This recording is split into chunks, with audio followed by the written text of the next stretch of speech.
India's coronavirus cases hit a grim global record with more than 4,01,000 fresh infections in the last 24 hours. More than 3,500 deaths were also reported. The third phase of world's largest vaccination drive has also started today, even as several states flag shortages.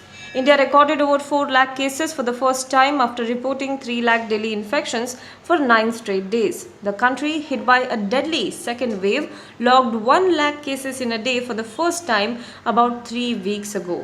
The third phase of vaccination for those in the age group of 18 to 44 years starts today, even as several states including Delhi, Maharashtra, Tamil Nadu, Bengal, Kerala, Rajasthan, Madhya Pradesh have said that they are running low on stocks. The government, however, has countered them, saying that 1 crore doses are still available with the states.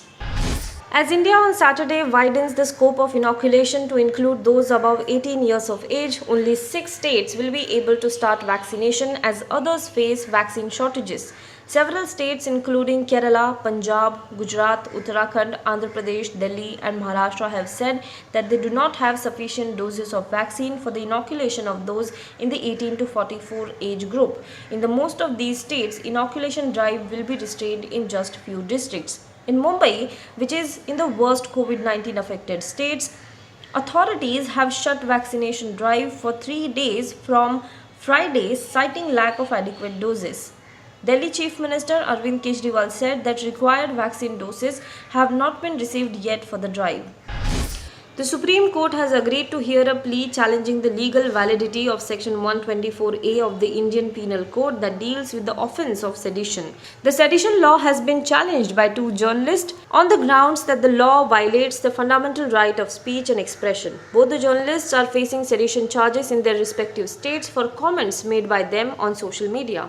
The petition argues that Section 124A is a restriction of individuals' freedom of expression and falls short of the provision of reasonable restriction on freedom of speech under Article 19 of the Constitution. It is neither necessary nor sufficiently provided by law, the petition argues. It also adds that necessity entails that the limitation must be proportionate, the least restrictive means available, and in line with the democratic principles. Certain categories of students, academics, journalists and individuals have been exempted from the India travel ban announced by President Joe Biden, the US State Department said. The exemptions were issued by the Secretary of State Tony Blinken hours after Joe Biden issued a proclamation restricting travel from India beginning May 4th because of the extraordinarily high COVID-19 caseload and multiple variants circulating in the country.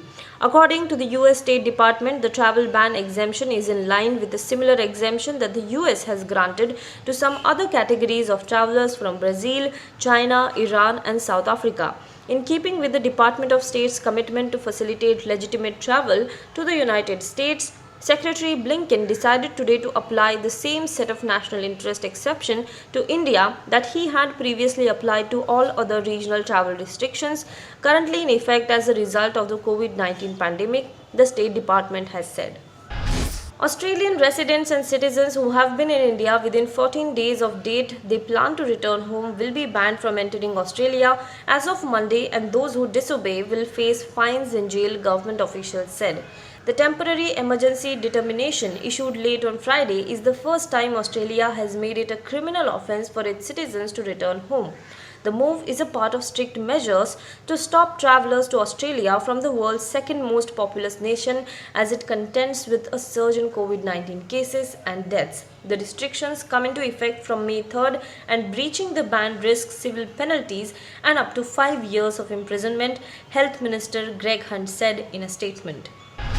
Now be the first to know about the latest updates on our new news app. Go on your Android or iOS, search for HW News Network. Download our app, choose the language you prefer to get updates in, and be up to date with the latest news.